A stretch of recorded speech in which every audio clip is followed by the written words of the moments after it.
Hello. Hello. Just going to do a wee video today on how to rewax a Barbour or a wax jacket. I've got one here that I use in the winter. I'll show you here.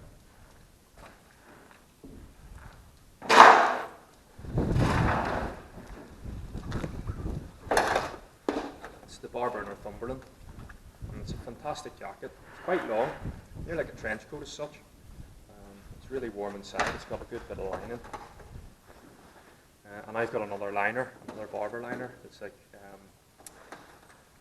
sort of a fur liner that I put in. It doesn't really fit it, but it keeps you really warm. And what I'll do is I'll roll it up into like an old school sort of trench coat roll. You might.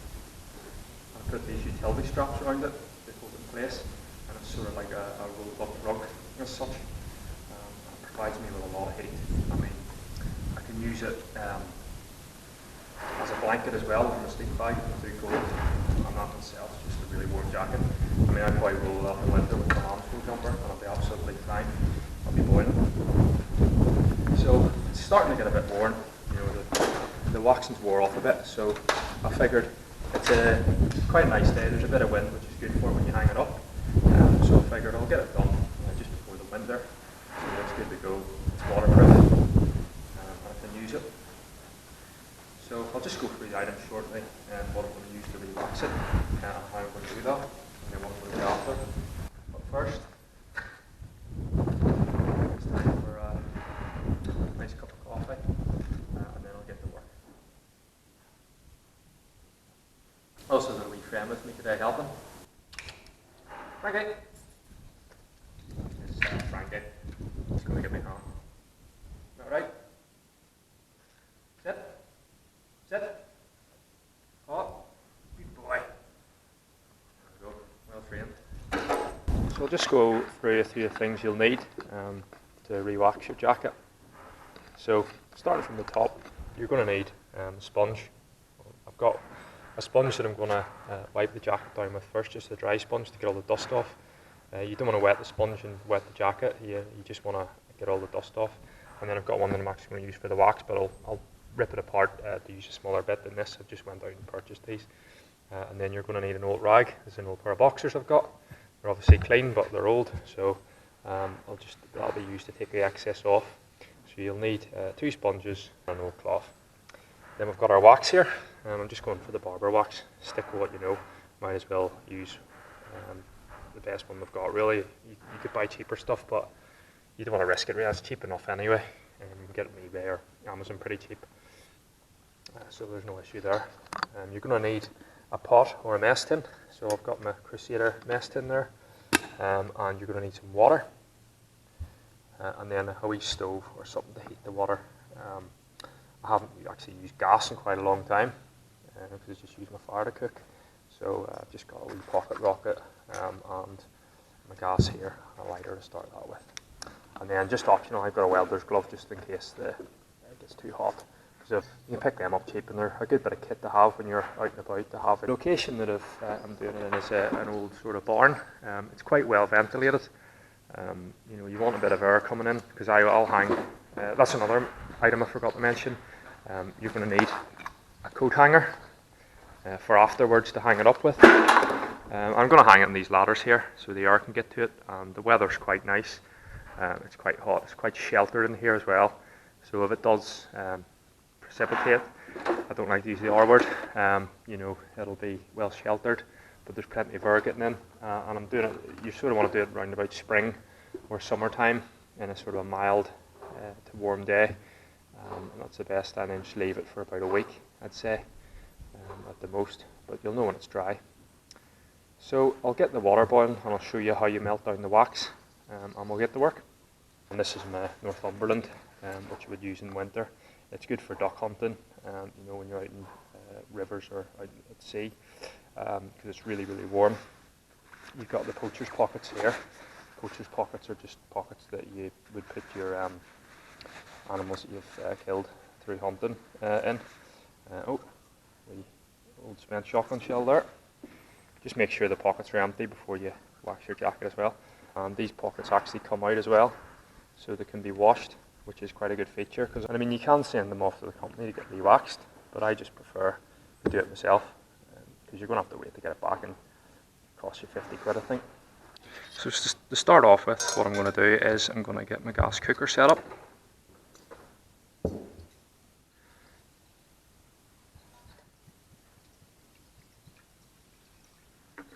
What I should mention as well is make sure you've got a clean surface to do this on.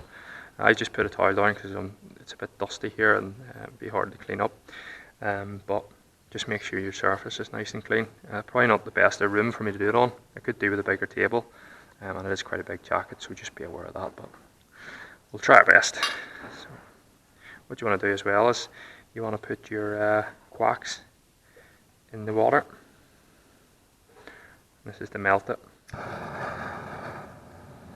And just put that in the boil.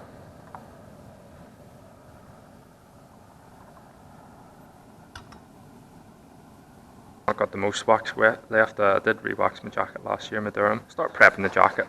So I think it's best to zip it up. Okay. Not for you. It's not food.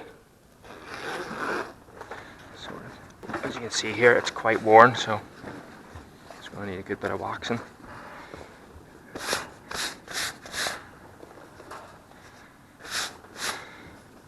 So try and lay it as flat as you can. Obviously the surface isn't the best here that we've got, but we'll work with it. So I'm going to work in this area first. What we'll do while that's boiling is we'll get one of the sponges, just start wiping the dust off. So we'll start off with the back. That's the area that we want to work with first. So just leave that boiling water there, because we'll probably need to reuse it again. It's a good job I brought my welder's glove. So it'll melt it down to a clear sort of liquid there. Just try to get the jacket as clean as you can. Or sponge and try and get it as flat as you can. It's quite difficult here, it's not the best, but we'll just work with what we've got. I'm not too fussed about this jacket because it's my field jacket, so it doesn't matter how it looks, but if you're doing a more dressy one, I would take a bit more time and get it a bit more flat. So what we're going to do is we're just going to dip the sponge in the wax like so. We're going to start applying it to the area. I'm going to work in this area here. Start rubbing it in like so, nice and evenly. Just concentrating on all the areas. So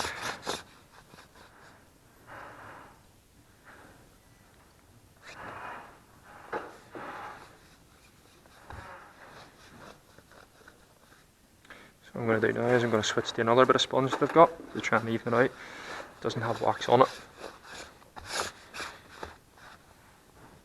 Concentrate on the bits where the seams are, and bits like this here. Cool. I'm going to get my cloth.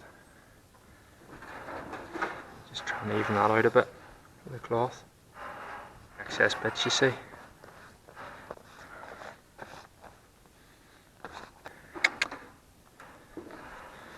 Right, so I'm quite happy with this area now. So we'll move on to the bottom. Obviously, if that was a normal Barbour jacket, it would have been done. Because this is massive. Gonna have to do the bottom.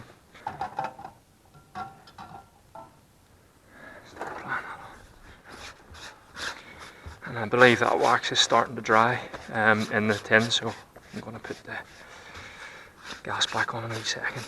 You'll just need to keep melting it throughout the process. You see I'm working that into the seams quite a little bit. Just want this bottom bit done a bit more because it's the bit that's prone to wear the most.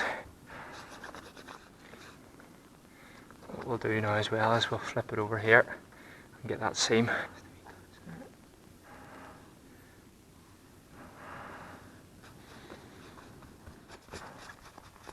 Over. Get the work in the front.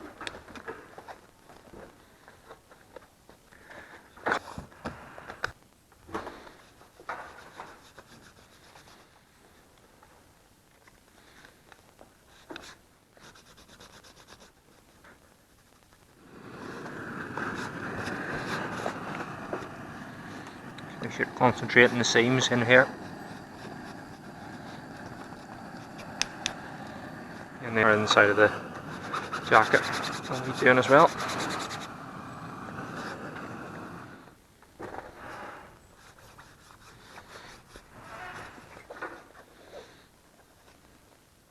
Right, so remember earlier when I said that I probably have enough wax to wax the jacket? I was completely wrong, so I had to go to the shooting shop and buy some there quickly, so that was a bit of a waste of time. So I'm going to go back and try and finish the second half. So that's a wee thing to note. Make sure you've got a full tub of wax. So take two. Point to note on that is don't be stingy and try and use a bit of leftover wax. Just go and get some new stuff because I run out there and I had to go out and get some from the shooting shop. So new tin. But as you can see, it's starting to dry in quite nicely already. And the weather's got quite nice as well. So I'll get the water boiling again and get it. I'm sure that'll be enough now. But that was silly, wasn't it, Frankie? So while that's boiling there, again, on the plus side of me having to take a break, I'm going to enjoy a nice cup of coffee and a couple of biscuits while I'm waiting. Wee cup of break.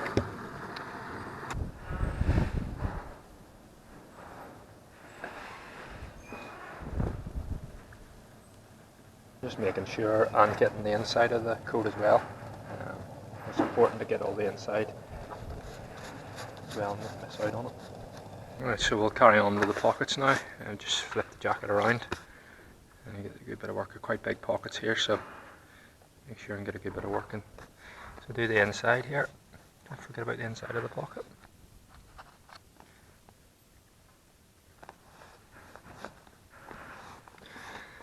There's that cloth just to rub it in a bit. Don't forget to get the bottoms of the pockets. You can put your hand in and assist if need be.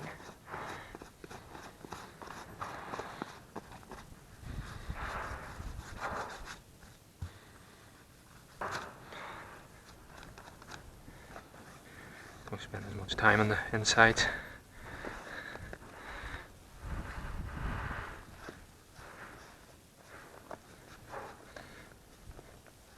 Any wee white bits that are sticking out, just try and rub them in a bit more.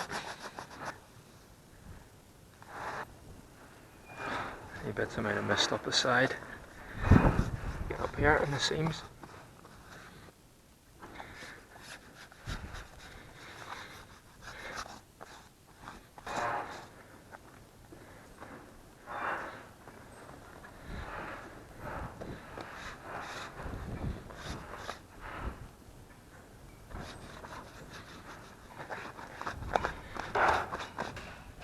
There's a little bit of damage here, so what I'm going to do is just going to put loads of wax in that. It'll turn white now, but you won't be able to see it.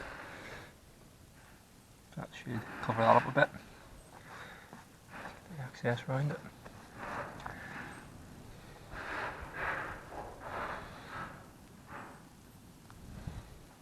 Doesn't look the best, but it'll help repair it. Get inside the armpit as well.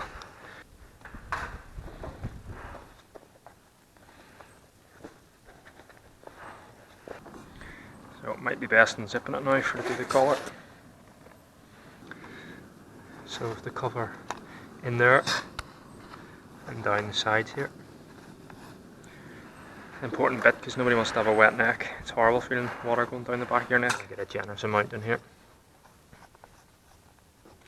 You can get a hood for this jacket as well, which would be quite good. I might look into. The smart connects as well.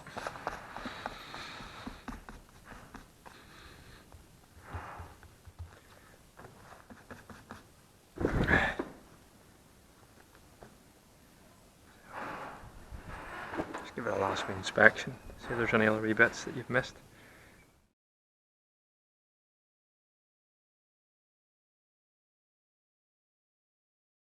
So, it's been about a week. I've had the jacket hanging up. I've had to change locations. The barn was just getting too windy. The weather's not been the best, so I took it in this sort of stable room. So it has been quite warm in here, and it's given the jacket a chance to dry. It would have been ideal in a warmer place, so the wax can melt in.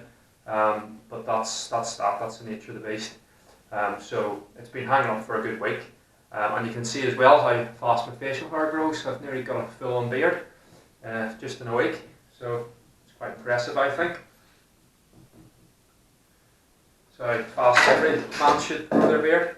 So if you look at the jacket, that's turned out quite well, and I'm quite happy with that. See there, it's melted in nicely. Still quite clammy, you know, but in time that'll wear in. But that's the most of it all dried in, and water will just repel off that. So that's going to save you what, £50 doing it yourself, and you're not going to have to wait around and go to the shop and get it back again. So yeah, I'm quite happy with that. So yeah, go with about a week to hang it up for, maybe longer. It'll just depend on where you've got it hanging. If it's warm, if it's got access to sunlight, you know, it'll just all really depend. But I did have it hanging in the barn, as I say, initially, but it was just too windy and it was wrecking it, so I had to move.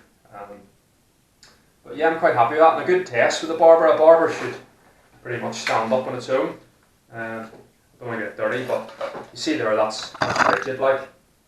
That's standing up by itself. That's what it should do. You know, stay quite rigid like that. And that'll do me a good few years now. The waxing, there you can see where I put a bit extra on, where there's been damaged. You know, there's like an actual hole in there. That's worked in repairing it quite a bit. You know, that's still slightly wet, you know, but that'll dry in, and that'll give it that little bit more protection.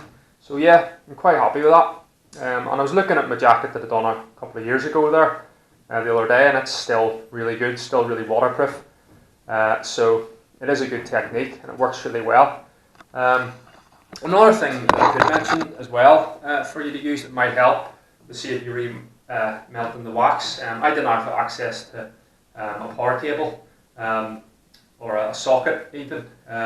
So if you use a hairdryer and use the hairdryer to keep the wax melted while you're applying it, that can sometimes help, but that's up to you. But that's a good technique that I use, and I think it works really well. As you can see the results yourself, and that's me all sorted for the winter. So as I say, that'll get rolled up with the utility straps on and put in my rucksack as a sort of a trench coat. And the winter that'll be brilliant. Now the water will just fall off me, and I'll be warm, especially when I put that liner in.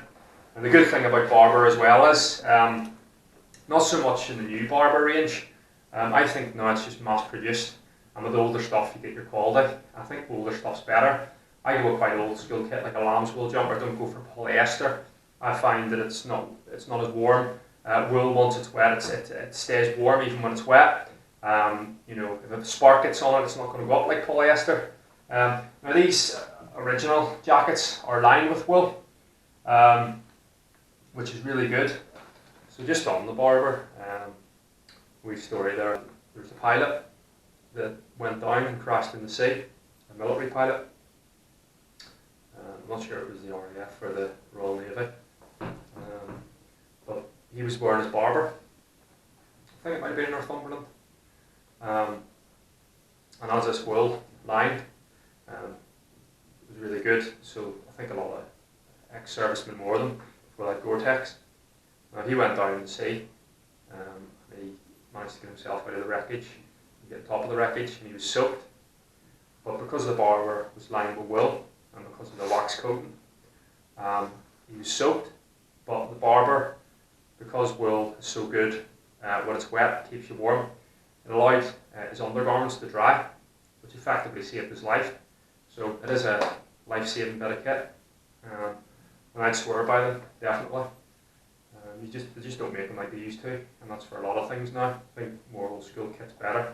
I'm a big fan of wool. I think it's great, and you know, if you can still pick these up, I'll go for the old school ones if you're going doing outdoor stuff. And they seem to be coming back into fashion now as well. There's a lot of vintage shops that are doing them. I mean, you can pick them up on eBay. I picked this one up for £50, which is quite good, but you need to do a bit of digging. And most of mine are second hand. It's just the way to go, because as I say, the new stuff, it's mass produced. It's not really as good for shooting outdoor stuff. It's more sort of dressy. So going for the older stuff's way better. And this one is really, really old. You know, but it's in good condition. I don't know if you can see there, but it's got 2 crowns on it. And basically Barbour gets awarded its crowns of the royal family. And I believe now it's got 3 crowns, but that's got 2. So that just shows you that's maybe for the 80s, 70s, and I'm not 100%. I should have maybe done research before I started speaking to you about it, but I know for a fact that that is older with the 2 crowns, because that will have been before it was awarded, the 3. But if the royal family use it, it can't be a bad bit of kit, you know.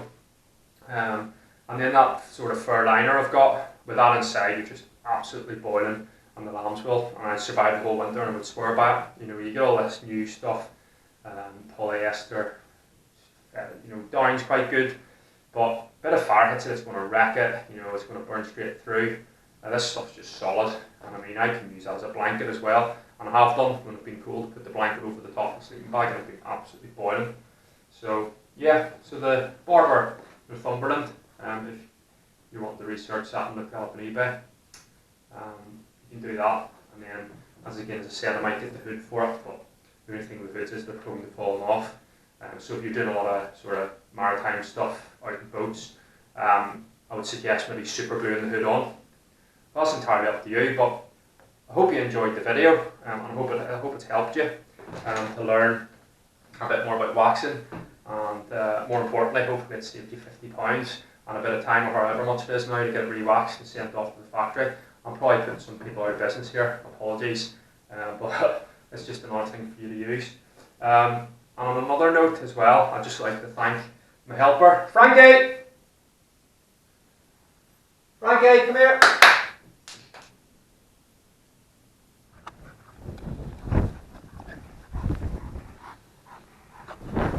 Good boy, good boy.